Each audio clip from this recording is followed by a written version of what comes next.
Selamat malam, selamat bertemu kembali dengan saudara-saudari sekalian yang sudah bergabung dengan kami di Jemaat Fisdak melalui Zoom, melalui live stream, dan juga mungkin melalui YouTube Live.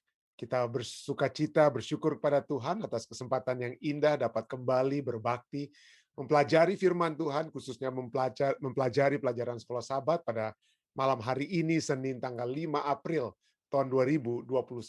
Untuk memulaikan acara ibadah kita, saya ingin mengundang Om Pendeta Ren Kesaulia untuk dapat membuka dalam doa. Silakan Om. Iya, kita berdoa saudara-saudara. Ya Tuhan Bapa di surga, kami naikkan syukur terima kasih kepadamu untuk nafas hidup dan kesehatan, bahkan kesempatan yang Tuhan berikan bagi kami untuk belajar daripada firman-Mu. Tuhan kiranya mau kosongkan hati kami dari segala yang berbau duniawi. Isi Roh Kudus untuk dapat juga memeteraikan firman yang hendak kami pelajari bersama. Berkati Pendeta Stephen yang Tuhan sudah utus untuk membawakan perkabaran ini. Tuhan tolong supaya apa yang ia utarakan itu berasal dari Tuhan, dituntun oleh Roh Kudus, meningkatkan iman kami semua semakin setia kepadamu.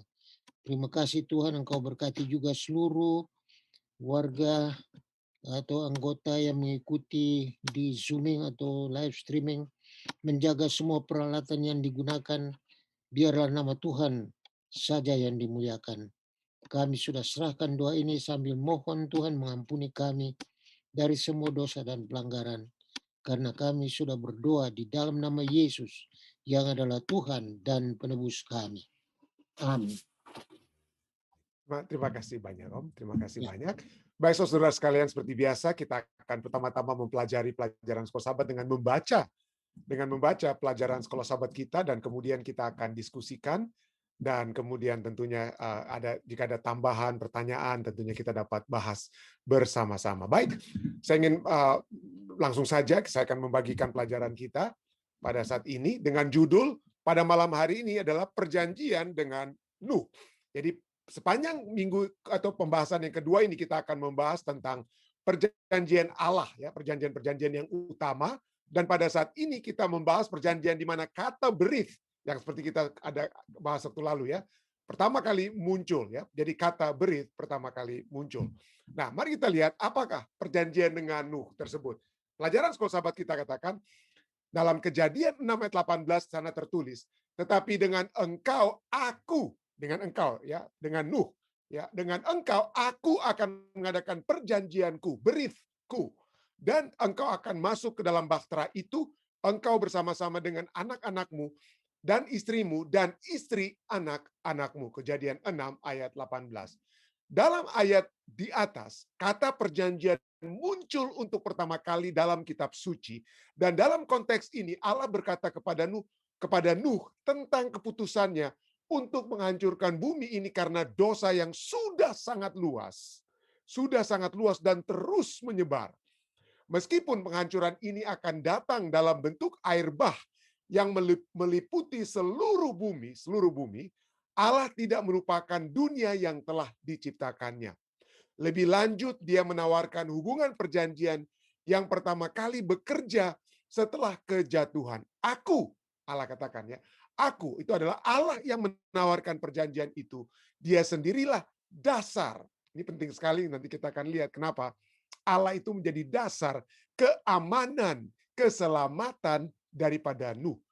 Sebagai Allah yang tetap memegang perjanjian, Tuhan berjanji melindungi anggota keluarga yang rela untuk hidup dalam satu komitmen dengan Dia, orang yang menghasilkan penurutan. Apakah perjanjian dengan Nuh itu hanyalah satu pihak atau sepihak saja?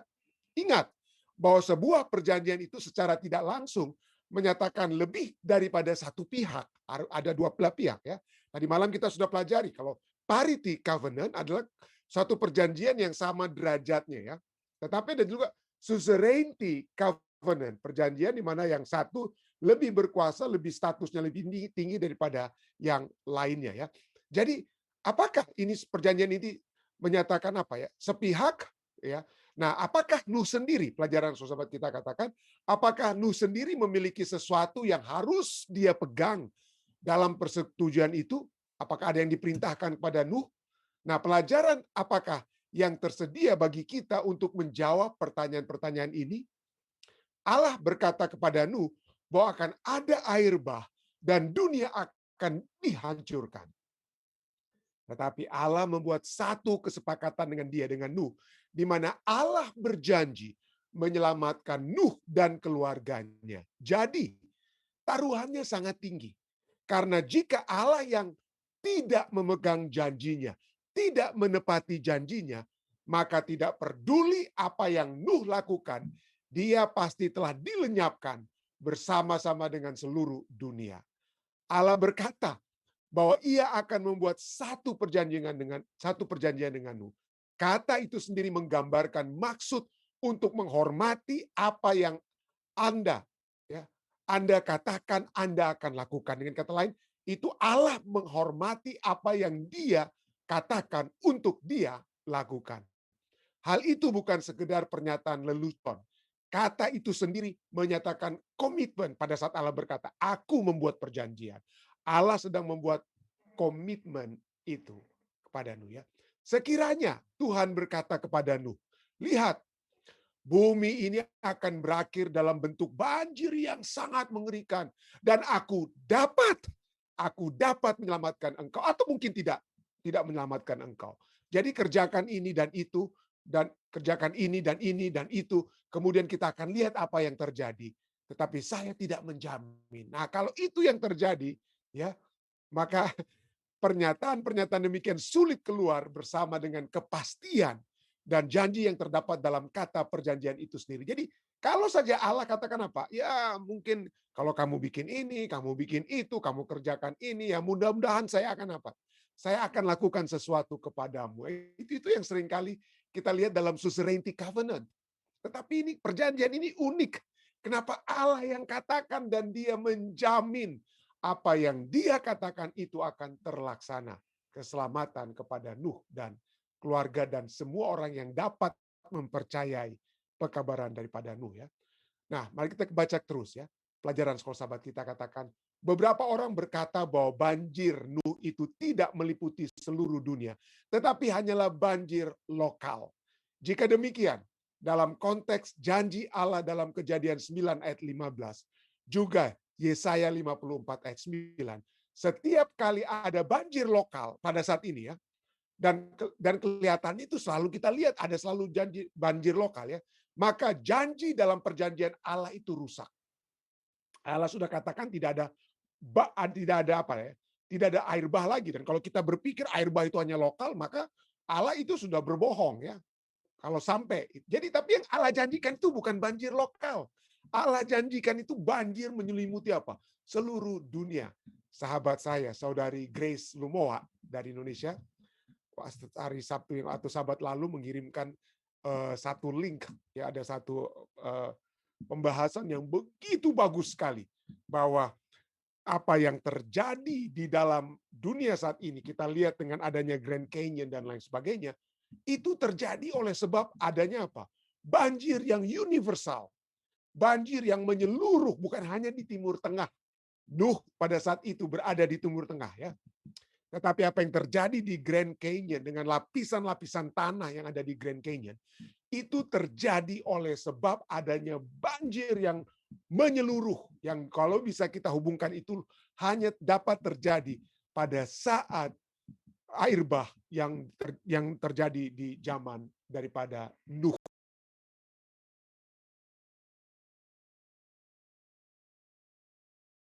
Bahasan tersebut yang diberikan kepada saya, dan itu adalah satu penjelasan yang bagi saya paling lengkap, sangat ilmiah dan lengkap, yang membahas tentang apa? Tentang banjir universal yang terjadi di dunia ini. Jadi itulah kita lihat ya. Yang Allah katakan tidak akan ada lagi air bah, itu bukan berbicara tentang banjir lokal, tetapi banjir universal ya. Kalau sampai itu tidak, kalau hanya banjir lokal, maka Allah tidak menepati janjinya atau perjanjian dengan Allah itu rusak. Sebaliknya pelajaran sekolah sahabat kita katakan, sebaliknya fakta bahwa tidak ada lagi banjir yang meliputi seluruh dunia membuktikan kebenaran janji dalam perjanjian antara Allah dan Nuh. Singkatnya, Apa yang fakta ini nyatakan kepada kita tentang bagaimana kita dapat mempercayai janjinya. Artinya, apa yang Allah katakan itu telah terjadi kepada Nuh, dan Allah juga sudah katakan tidak akan ada lagi apa? Air bah. Dan itu apa? Allah tidak akan membinasakan dunia ini dengan air bah. Tapi yang terjadi bukan lagi dengan air, tetapi nantinya, seperti yang kita sudah pelajari dari Alkitab, atau yang dapat kita pelajari dari Alkitab, penghakiman Allah itu bukan lagi dengan air, tetapi satu saat itu dengan api. Dengan api. Tapi mari kita kembali kepada apa. Dan ini pembahasan kita pada malam hari, pembahasan tambahan ya. Jadi apa itu penyebab air bah? Kita tahu ya. Kenapa harus tega-teganya Allah memusnahkan? Tapi Allah sebenarnya tidak kejam dalam pemandangan setiap orang ya. Kenapa? Karena itu sudah diberikan kesempatan kepada umat manusia untuk bertobat. Sudah diberikan 120 tahun lamanya. Nuh harus berkhotbah, berbicara, memanggil orang untuk apa? Percaya kepada apa yang dia sedang apa yang dia sedang lakukan saat itu dengan membangun Batra, yaitu keselamatan yang dapat Allah berikan kepada mereka. Tetapi itulah sebabnya kita bisa melihat kenapa sampai air bah ini terjadi, oleh sebab manusia yang kejahatannya apa? Begitu hebat. Kejadian 6 ayat 11 katakan apa? Bumi telah rusak di hadapan Allah dan penuh dengan kekerasan. Kenapa? Apa yang terjadi? Beberapa ayat sebelumnya dalam Kejadian 6 ayat 5 dikatakan apa? Karena Tuhan melihat bahwa kejahatan manusia besar di bumi dan bahwa segala kecenderungan hatinya telah membuahkan kejahatan semata-mata. Jadi hati manusia, apa yang ada di dalam diri mereka itu jahat, dan kemudian keluarlah kejahatan tersebut dari dalam hati mereka. Dan itulah sebabnya air bah harus diberikan.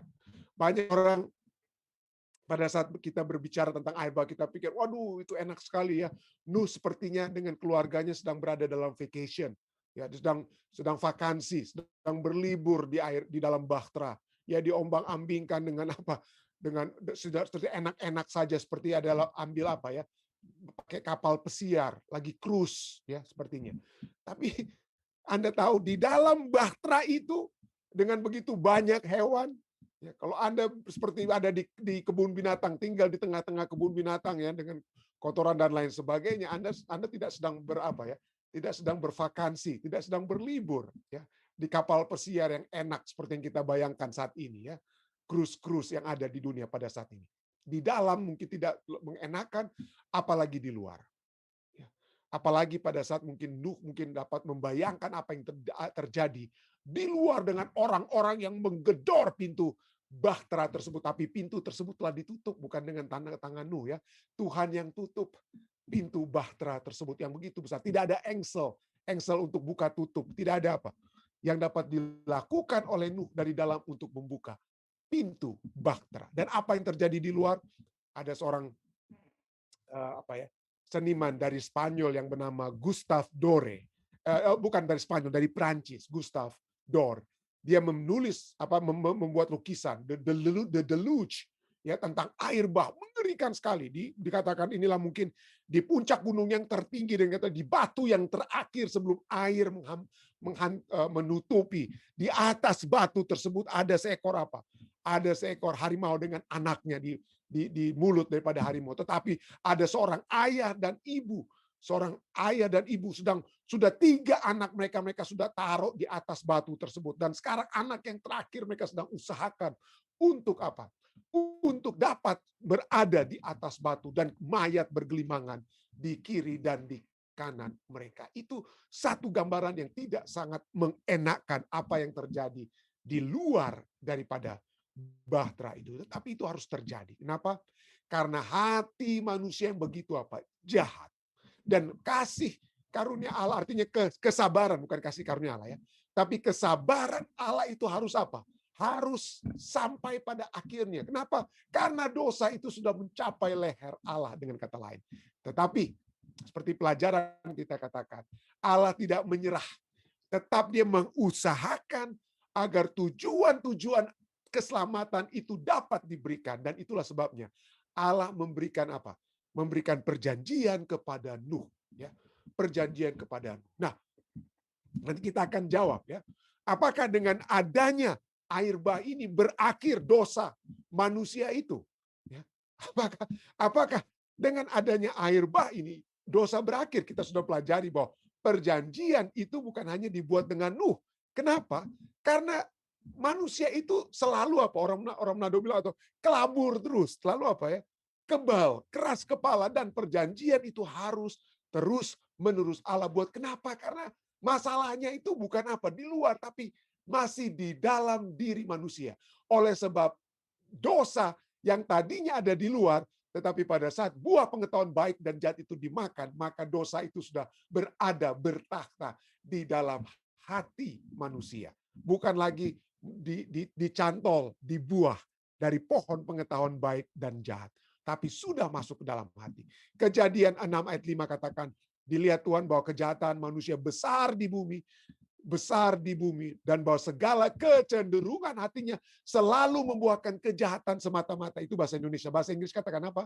And that every inclination of the thought of his heart was only evil all the time. Setiap saat sebelum air bah, sebelum dosa itu betul-betul diangkat dari dunia ini, maka hati kita, hati saudara dan saya, hati Nuh sebelum dan sesudah air bah itu ada kecenderungan apa?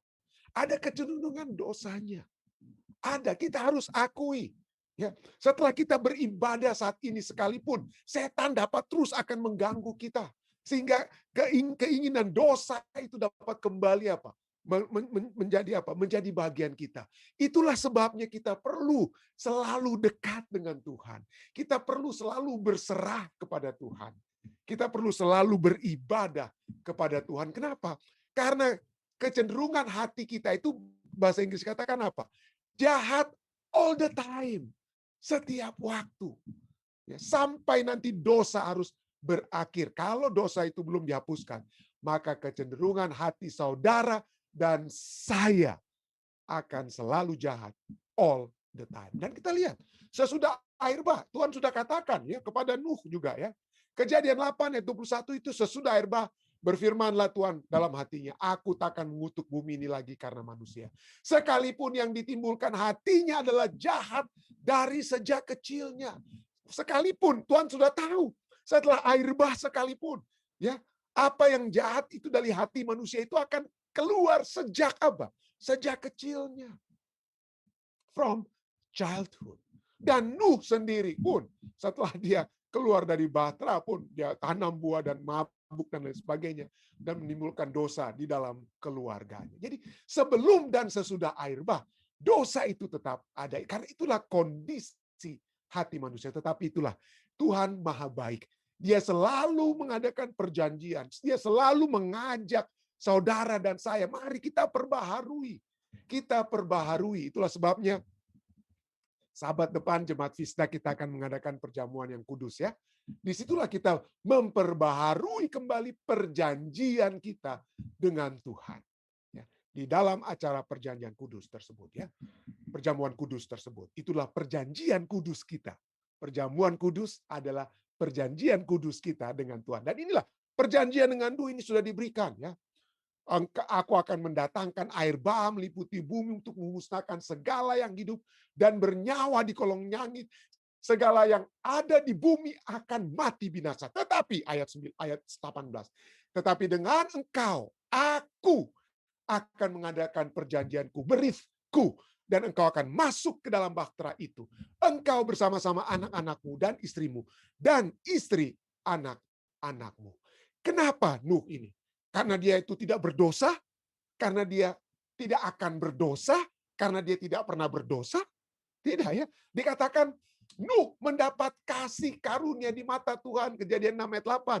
Mendapat artinya itu bagaikan hadiah. Saya mendapatkan sesuatu. Ya, saya menerima sesuatu. Saya tidak layak untuk terima. Tetapi Tuhan yang memberikan kasih karunia. Jadi Tuhanlah yang memberikan kasih karunia tersebut. Nuh mendapat kasih karunia. Kenapa? Oleh Kejadian 6:9 katakan inilah riwayat Nuh. Nuh adalah seorang yang benar dan tidak bercela. Tidak dikatakan tidak berdosa, tapi dia tidak bercela jika dibandingkan dengan orang-orang apa? Sezamannya, di zamannya. Jadi dia bukan Jadi seperti pada saat saya mengajar, kita bukan apa ya dengan perfect score kita, tetapi dengan apa? Perbandingan dengan apa ya? Dengan pada saat saya memberikan nilai perfect itu karena murid yang paling benar, yang apa tertinggi nilainya itu dia memiliki apa ya? Dibandingkan dengan teman-temannya yang dia yang paling tinggi dengan kata lain. Bukan karena dia mencapai 100%.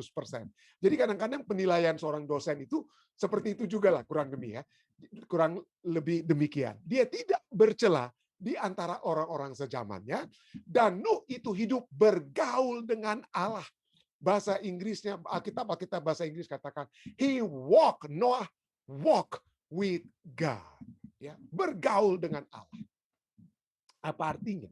Dia bergaul dengan Allah. Mungkin Mazmur 1 ayat 1 sampai 2 sudah memberikan ya bagaimana artinya bergaul dengan Allah itu. Berbahagialah orang yang tidak berjalan menurut nasihat orang fasik.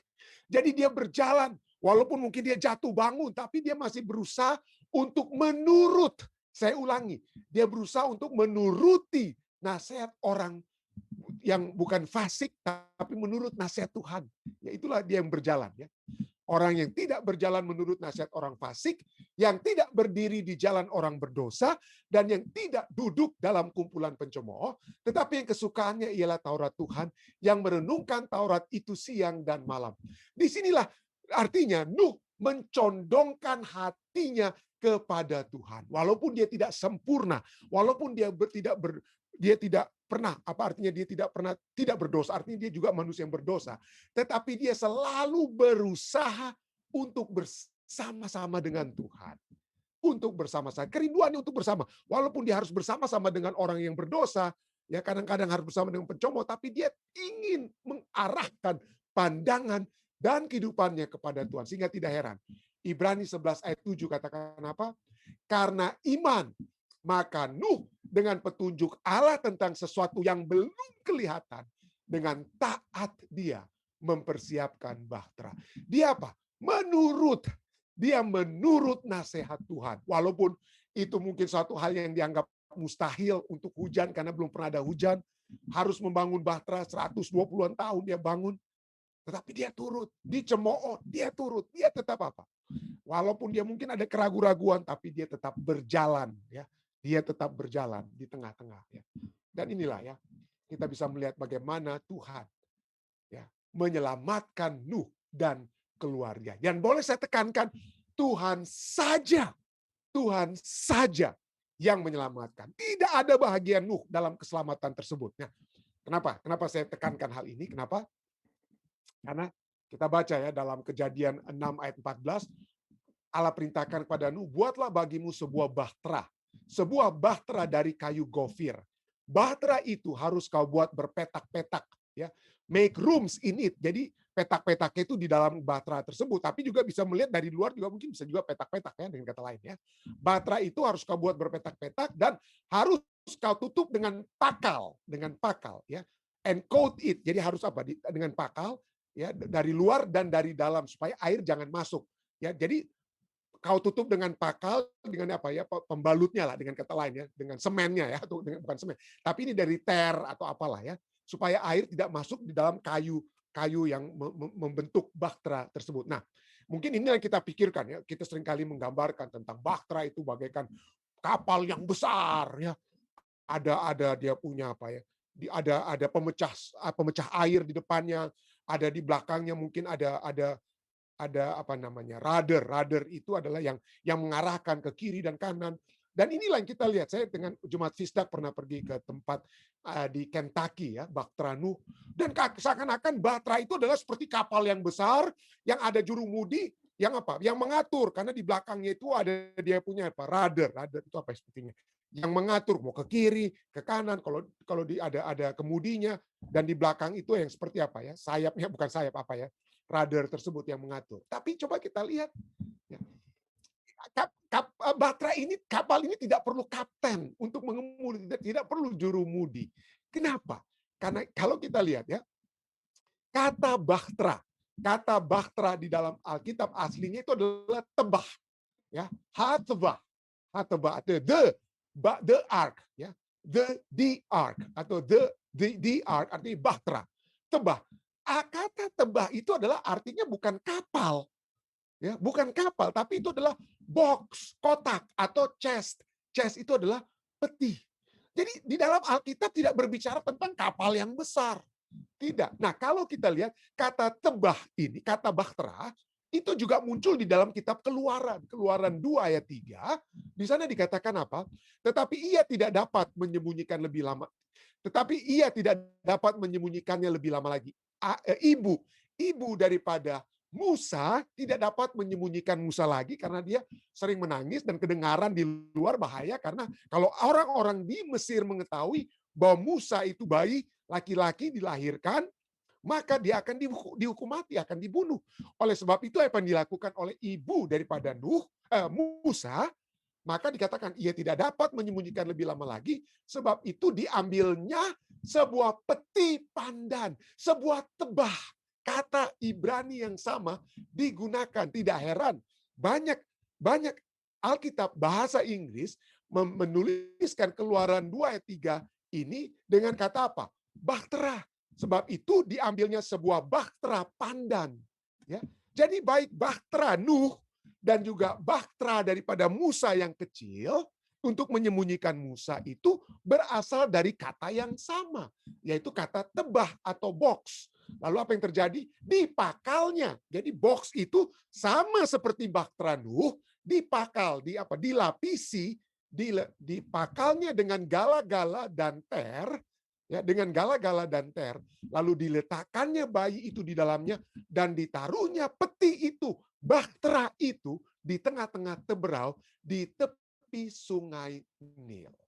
Jadi bahtera Nuh itu bukan seperti yang Anda bayangkan atau seperti yang Anda lihat pada saat kita pergi ke Kentucky untuk melihat bahtera Nuh. Sesungguhnya bahtera Nuh itu adalah kotak atau peti.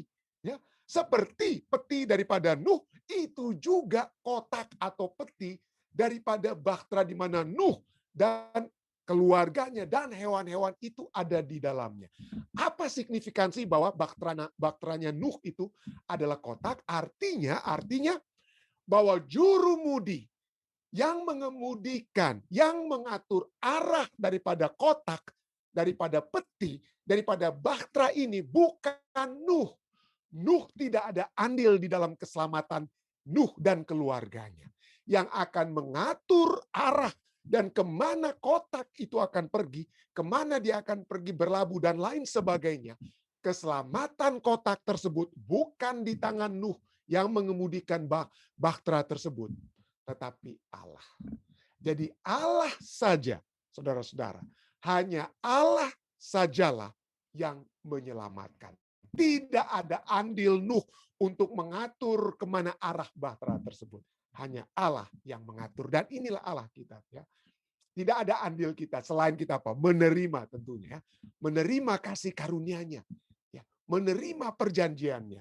Dan menyerahkan kehidupan kita kepadanya. Jika kita menyerahkan ya bahtera rumah tangga kita. Jika kita menyerahkan bahtera kehidupan kita ke tangan Tuhan. Tuhan yang atur semuanya. Kita serahkan segala sesuatu. Kita bisa berencana, tapi kita berdoa rencana-rencana kita itu disesuaikan dengan rencana Tuhan. Maka Tuhan yang akan menuntun kita sampai kepada keselamatan. Inilah yang dapat saya tambahkan, dan ini saya bawa dalam nama Yesus. Amin. Baik, saudara-saudara sekalian, jika ada tambahan-tambahan ataupun pertanyaan sehubungan dengan pembahasan perjanjian Allah dengan Nuh yang kita pelajari pada malam hari ini, silakan. Ada mungkin dari saudara sekalian yang dapat ditambahkan, dapat disampaikan.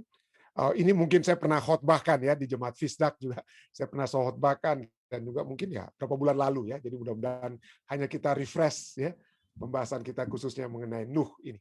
Baik, ada saudara sekalian? Ya, Om Rain, silakan Om Rain. Nah, terima kasih Pendeta, sangat jelas. Ketika kita baca ini dalam Kejadian pasal 6 yang tadi juga sudah dibaca oleh Pendeta, dia bilang dalam ayat 14, buatlah bagimu sebuah bahtera dari kayu gofir. Bagimu, tidak dibilang bagi seluruh dunia. Ya kan? Berarti Tuhan memang mau membiasakan dunia, tidak ada pengharapan lagi orang-orang di situ. Kemudian yang pendeta juga baca tadi, dan engkau, ya, aku akan mengadakan, dan engkau akan bersama-sama dengan anak-anakmu dan istrimu dan istri anak-anak itu masuk. Ini bahtera untuk keluarga Nuh, bukan penduduk dunia. Kalaupun ada penduduk dunia yang bertobat, Tuhan mampu tampung semua. Cuma Tuhan sudah lihat sampai dia pilu hati, ya. Di dalam Kejadian pasal 6 dibilang, ketika ayat 6, maka menyesallah Tuhan bahwa ia telah menjadikan manusia di bumi dan hal itu memilukan hatinya. Jadi si pilu, kasihan, dia sudah berkati, sudah buat manusia sampai tidak ada pengharapan mau selamat. Bahtera itu untuk Nuh dan keluarganya saja. Kalau memang begitu, mungkin pendeta Stephen ada keterangan lain. Ini yang saya dapat. Dan di dalam juga perjanjian baru dia bilang sebagaimana pada zaman Nuh, demikian juga zaman sekarang. Ya, kalau pintu bahtera sudah tertutup, pintu kasihan sudah tertutup, nggak ada yang bisa buka lagi. Nah sekarang sementara pintu bahtera itu masih terbuka, ini kesempatan bagi saya dan saudara. Jangan sampai bahtera itu untuk orang tertentu saja kayak Nuh begitu. Lalu kita ini apa dan? Ya, kita mesti pikirkan ini baik-baik untuk kerohanian kita. Dan Nuh seorang yang memang setia pada Tuhan, dan karena setianya dia ajak dia punya anak-anak yang selamat keluarganya. Nomor satu, dia khotbah 120 tahun, dia bertobat cuma 7 orang yang dibaptis. Kan istri dan anak-anak, anak mantunya. Lalu itu jadi pendeta, jadi seperti itu. Sekarang 120 tahun gaji, bikin konferensi, habis gaji cuma baptis. Artinya ini kita berpikir dari segi, ya, dia punya apa hasilnya, ya. Jadi kira-kira bagaimana pendeta Stephen? Apa bahtera itu khusus buat Nuh atau buat semua penduduk dunia? Saya percaya bahwa Om, terima kasih banyak Om. Memang ini satu hal yang kita melihat kedaulatan Allah, ya. Jadi Allah dapat melihat tentunya apa yang akan terjadi, Alfa dan Omega, tetapi juga Allah memberikan kesempatan. Dan juga tetap, kenapa kalau demikian, kalau misalnya pertanyaannya, kalau demikian kenapa, kalau memang cuman istilahnya, kalau Allah mengetahui cuman Nuh dan keluarganya, ya sepertinya seakan-akan, kenapa Allah menganjurkan atau menganjurkan Nuh untuk terus berkhotbah? Itu buang-buang tenaga kan, buang-buang suara dan lain sebagainya. Tetapi mungkin Allah tahu kalau sampai Nuh tidak berkhotbah, maka Nuh dan keluarganya sendiri tidak akan masuk dalam bahtera. Jadi pertama-tama mungkin diberikan kepada Nuh untuk berkhotbah adalah agar supaya Nuh sendiri dan keluarganya itu pada saat mereka membawakan pekabaran firman Tuhan, maka firman Tuhan itu bukan hanya akan menjadi bahagian orang lain, tetapi firman Tuhan itu pertama-tama adalah untuk kita. Jadi marilah kita semua, ya, bagi kita yang diminta oleh Tuhan untuk mengabarkan Injil kepada kita semua, bukan hanya kepada pendeta Rantung, ya. Kita harus melihat bahwa itu kita pada saat, ya, dengan kata lain, saya sebagai seorang pendeta sendiri, kalau saya tidak mengabarkan Injil, saya sendiri bisa embang, ya. Saya sendiri bisa hilang. Padahal saya sudah boleh dikatakan, ya, mungkin dari malam ke malam saya berbicara. Dan dengan kata lain, itulah pentingnya bagi kita, kita semua, bukan untuk saya mengajak Anda semua harus apa, ya, harus menjadi pengkhotbah, mari kita bentuk setiap anggota kita semua buat Zoom dan lain sebagainya. Tetapi poinnya adalah dengan apa yang Tuhan berikan kepada kita masing-masing. Baiklah kita berbicara. Entah itu melalui doa yang kita doakan bersama orang lain, entah itu melalui bantuan yang dapat kita jangkau kepada orang lain, melalui apa saja kasih karunia-karunia rohani yang Tuhan sudah berikan kepada kita, mari kita praktekkan, jangan kita simpan. Ya, agar supaya kalau kita mau simpan-simpan, maka Nuh akan jadi seperti seorang yang menerima 1 talenta, dia kuburkan talentanya tersebut. Jadi pada saat, walaupun mungkin itu betul, Tuhan mungkin sudah tahu itu mungkin hanya Nuh dan keluarganya, tetapi Tuhan juga tahu. Dia tetap perintahkan Nuh untuk berbicara, karena saya percaya kalau sampai Nuh tidak mengabarkan Injil, maka Nuh dan keluarganya juga mungkin bisa-bisa itu akan hilang. Ya, Nuh dan keluarganya bisa-bisa akan. Tapi Tapi tetap saja ada kemungkinan ya, ada kemungkinan ada orang lain, kita tidak tahu karena kita tidak melihat rancangan Tuhan. Tetapi itulah yang dapat kita katakan. Jadi make yourself an ark. Jadi dengan kata Nuh, pada saat perkataan itu diberikan, buatlah bagimu bahtera, buatlah bagimu sarana keselamatan. Jadi poinnya adalah bahwa sarana keselamatan itu harus menjadi bagian saya pertama-tama. Sebelum sarana keselamatan itu menjadi bahagian orang lain. Jadi, sudahkah firman Tuhan itu menyelamatkan saya? Ya. Sudahkah firman itu saya hidupkan? Sudahkah firman itu menjadi satu apa ya? Menjadi sesuatu hal yang kemudian dapat saya bagikan kepada orang lain. Jadi mungkin itu yang dapat saya tambahkan, Om Rain, sehubungan dengan kenapa Tuhan memberikan perintah itu kepada Nuh, sehubungan dengan pembuatan bahtera tersebut. Baik, terima kasih sekali lagi, terima kasih Om Rain. Ada mungkin saudara-saudari lainnya yang ingin tambahkan?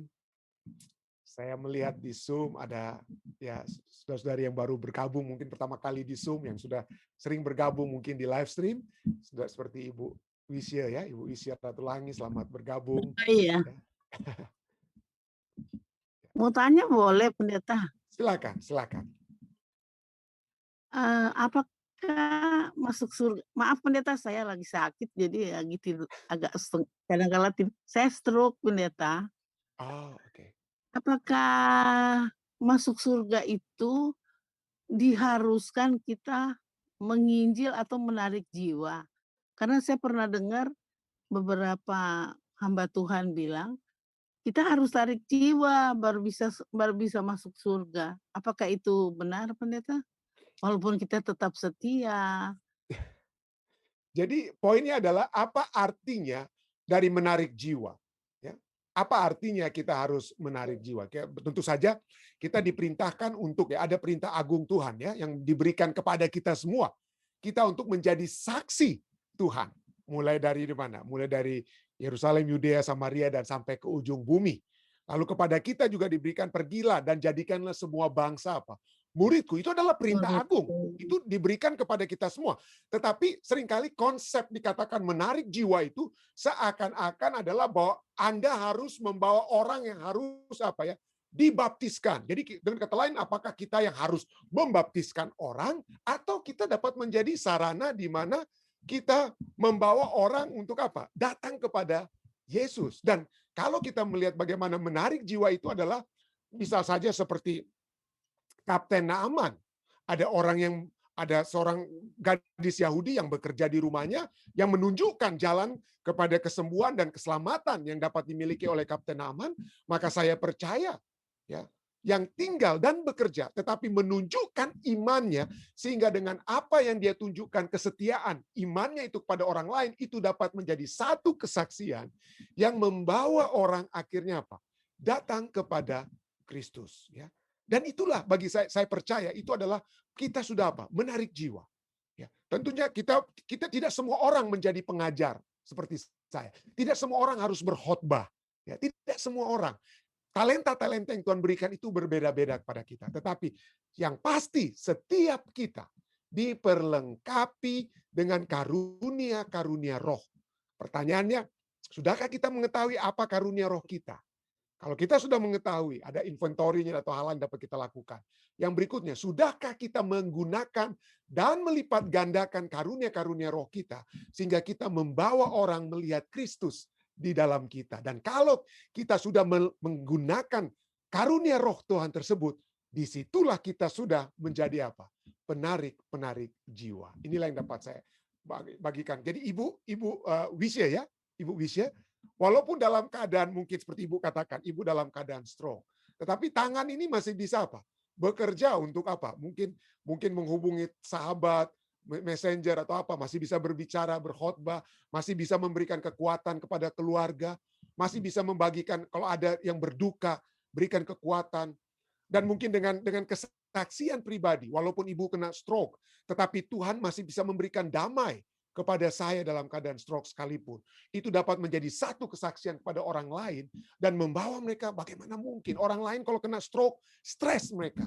Tapi kenapa Ibu Wisya ini bisa tetap memiliki damai surga? Itu dapat membawa orang dapat membawa orang kepada Yesus. Dan Ibu bisa dalam keadaan apapun telah menjadi saksi bagi Tuhan.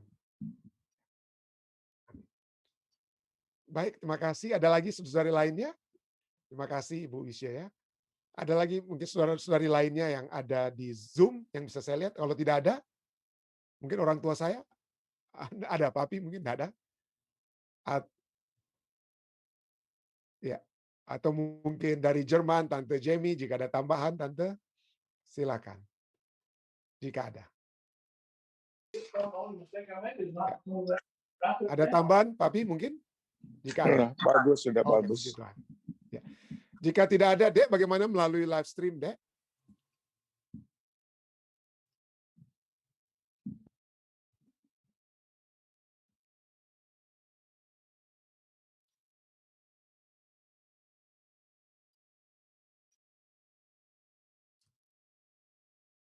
Oh, oke.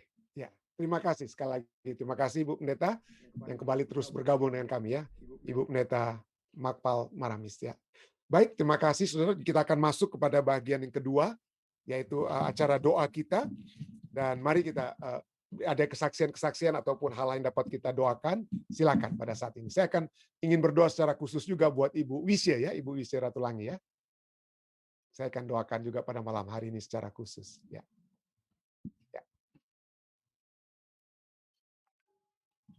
Ya, silakan. Ada lagi saudara lainnya dari Zoom? Silakan. Tolong doakan saya, Pendeta.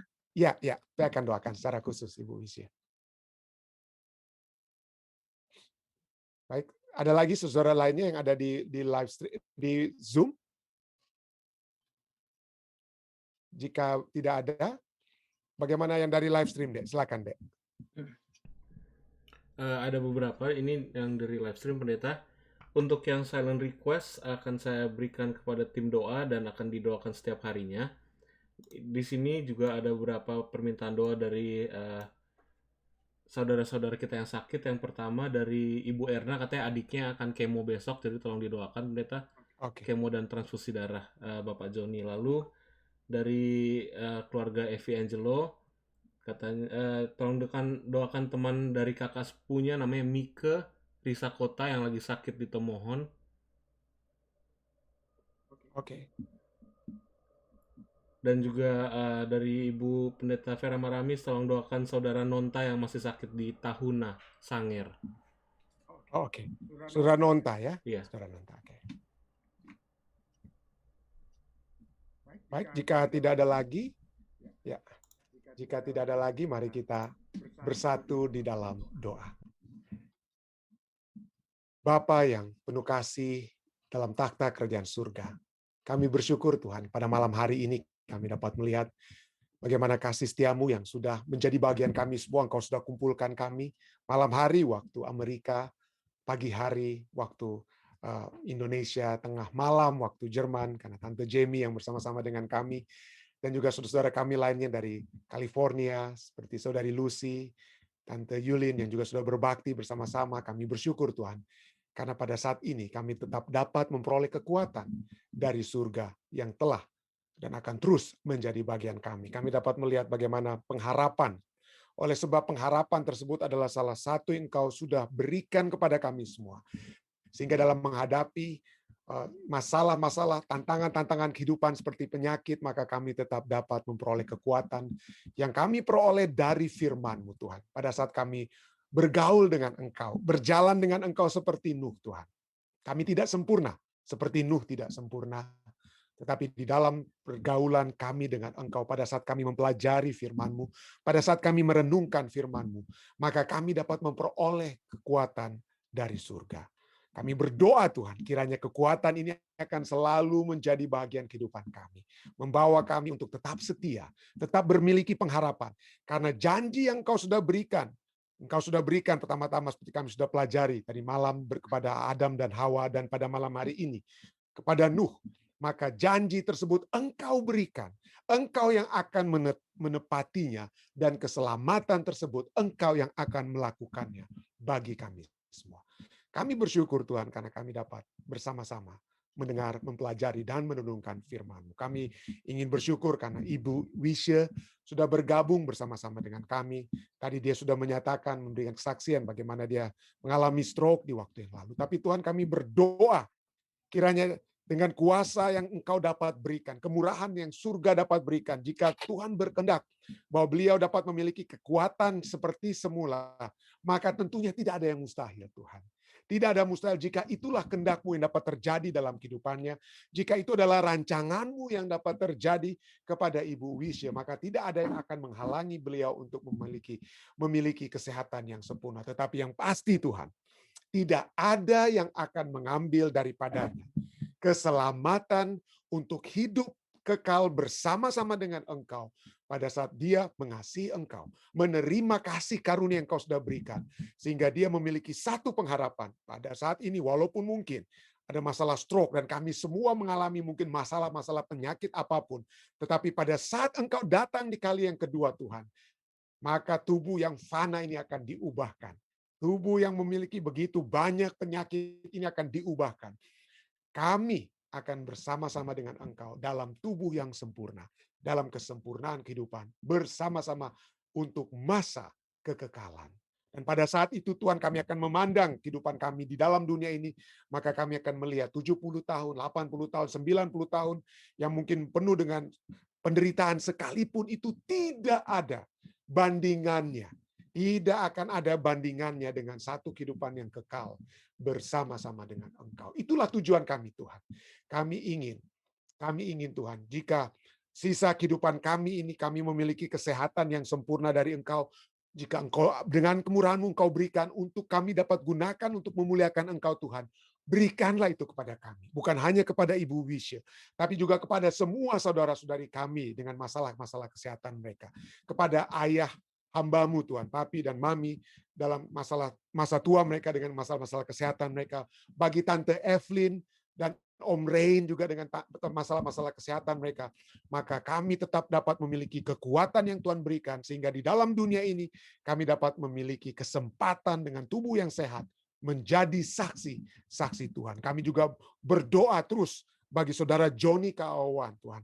Kiranya dengan kesehatan yang Tuhan berikan kepadanya, maka dia dapat menjadi kembali saksi Tuhan yang dapat Tuhan gunakan. Dan juga hal yang sama kami akan doakan kepada saudara Alden Sihotang, Bapak Johan Tambuun, saudari Christine Rotin Sulu Silutonga, Tuhan, saudara Daniel Sitanggang, dan saudara-saudari kami lainnya seperti Tante Yeni Poluan, ya, Ibu Pendeta Paruntu, dan pada saat ini juga kami juga bersama-sama dengan Ibu Pendeta Makpal Maramis mendoakan saudara Nonta Tuhan yang ada di Sangir.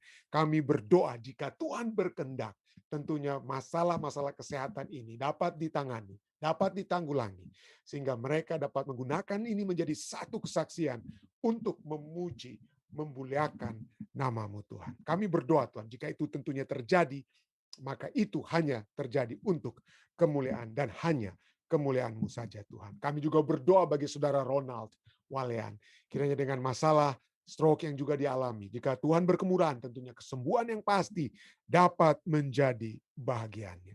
Kami berdoa juga Tuhan untuk saudara-saudari kami lainnya dalam keadaan sakit. Evi dan Angel mendoakan saudari mereka, sahabat mereka, saudari Mika Risa Kota, Tuhan. Kami berdoa bagi jamaah surga yang dapat menjadi bahagiannya. Kami berdoa dengan segala permohonan ini, kami bawakan Tuhan dengan kerendahan hati agar Tuhan akan menjawab permohonan-permohonan mereka. Kami juga ingin berdoa Tuhan bagi umat-umat Tuhan yang memiliki silent request mereka, seperti Om Yan dan Tante Sin, seperti Evi dan Angel, dan juga kami juga berdoa saudari Jane, Asa dan dengan Sander dan permohonan doa mereka, dan juga saudara-saudari kami lain yang hamba tidak sempat sebutkan satu persatu, tapi dengarkanlah Tuhan. Dan biarlah dengan doa-doa yang dibawakan oleh tim doa, kelompok doa Jemaat Fisdak, maka Tuhan akan nyatakan kuasa-Mu Tuhan terhadap setiap permohonan yang telah dibawakan, sehingga nama-Mu akan selalu dipuji dan dimuliakan. Pada malam hari ini juga Tuhan, hamba-Mu ingin secara khusus mendoakan umat-umat Tuhan yang ada di Jemaat Fisdak. Hamba-Mu ingin berdoa secara khusus bagi Bapak Jaminten dan Ibu Foni Sihotang Mokalu Tuhan. Kami berdoa Tuhan, kiranya Tuhan akan selalu menjaga mereka. kesehatan yang Tuhan berikan, kiranya itu akan selalu menjadi bagian mereka, sehingga dengan kesehatan tersebut mereka terus beraktivitas, bukan hanya dalam pekerjaan mereka, tetapi juga pada saat mereka melayani Tuhan di Ka'bah Tuhan, dalam online worship kami Tuhan. Kiranya Tuhan akan selalu menyertai keluarga Sihota Mukalu. Tuhan memberkati mereka dengan berkat-berkat surga, dan itu dapat menjadi saluran berkat surga yang dapat menjadi bahagian mereka. Dan hamba-Mu juga ingin secara khusus Tuhan berdoa bagi anak-anak mereka Tuhan, yang ada di California, Sherin dan Pierce. Kiranya Tuhan akan selalu menyertai anak-anak keluarga Sihota Mukalu ini. Hamba-Mu juga ingin berdoa secara khusus bagi saudari Daisy Kaligis Tuhan. Kami berdoa kiranya kesetiaan surga dapat selalu menjadi bahagiannya. Dia akan selalu bergantung kepada Engkau Tuhan, memenuhi segala kehendak Tuhan dalam kehidupannya, memiliki satu kehidupan yang diselaraskan dengan kehidupan yang Engkau ingin terjadi di dalam dirinya Tuhan. Dan biarlah kesetiaan ini juga akan menjadi satu motivasi bagi putrinya yang ada di Indonesia Tuhan, agar beliau juga dapat agar Yesi Tuhan dapat juga menjadi anak Tuhan yang dekat dengan Engkau. Dan pada malam hari ini juga Tuhan, hamba kembali ingin secara khusus menyerahkan anak-Mu Tuhan, menyerahkan anak-Mu yang telah berbaktikan dirinya bagi pekerjaan Tuhan di Jemaat Vistak. Hamba-Mu ingin berdoa bagi saudara Elisa Siregar dalam segala sesuatu yang dia lakukan dalam kehidupannya Tuhan. Berikanlah selalu penyertaan surga, keselamatan surga, sehingga dia dalam perjalanannya menuju tempat bekerja, hikmat kebijaksanaan akal budi dari surga diberikan pada saat dia melakukan pekerjaannya, dan pada saat dia kembali dan melanjutkan dengan pelayanan melalui online ministry ini Tuhan. Tuhan akan selalu menyertai Elisa Siregar ini Tuhan, dan Tuhan akan juga memiliki rancangan bagi masa depannya, apa yang akan dia lakukan dalam kehidupannya. Tentunya Tuhan akan sudah memberikan hal yang terbaik yang dapat terjadi, yang dapat menjadi bahagiannya. Dan juga tentunya kehidupan kekal itu akan terus menjadi bahagian dan menjadi tujuan dalam kehidupan daripada saudara Elisa Siregar. Berkati juga keluarganya yang ada di Indonesia. Secara khusus hamba-Mu ingin berdoa bagi Bapak dan Ibu Siregar.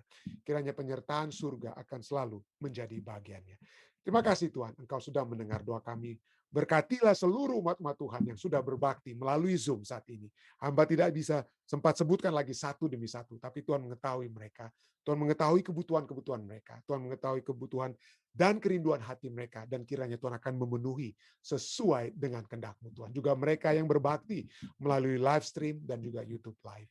Besertalah dengan kami semua Tuhan. Inilah doa dan permohonan Tuhan yang hamba bawakan hanyalah di dalam nama Yesus Kristus, Tuhan dan Juru Selamat penebus kami. Amin. Sekali lagi terima kasih, kami sangat menghargai saudara-saudari sekalian yang sudah berbakti bersama-sama dengan kami pada saat ini. Kita bertemu kembali besok malam, dan jangan lupa besok pagi waktu Amerika ada renungan pagi yang akan disiarkan juga dari Jemaat Vistak yang dibawakan oleh Ketua Angli Lelaki, dan juga pembahasan rumah tangga yang dibawakan oleh Saudari Iin Nainggolan Sensolar. Mari kita dapat ikuti sehingga kita dapat selalu dikuatkan oleh firman Tuhan. Stay safe, stay healthy, tetap patuhi protokol kesehatan, tetap jaga jarak, pakai masker, cuci tangan di saat kita keluar, dan kiranya penyertaan surga menyertai kita semua. Inilah doa dan pengharapan yang saya bawa dalam nama Yesus. Amin.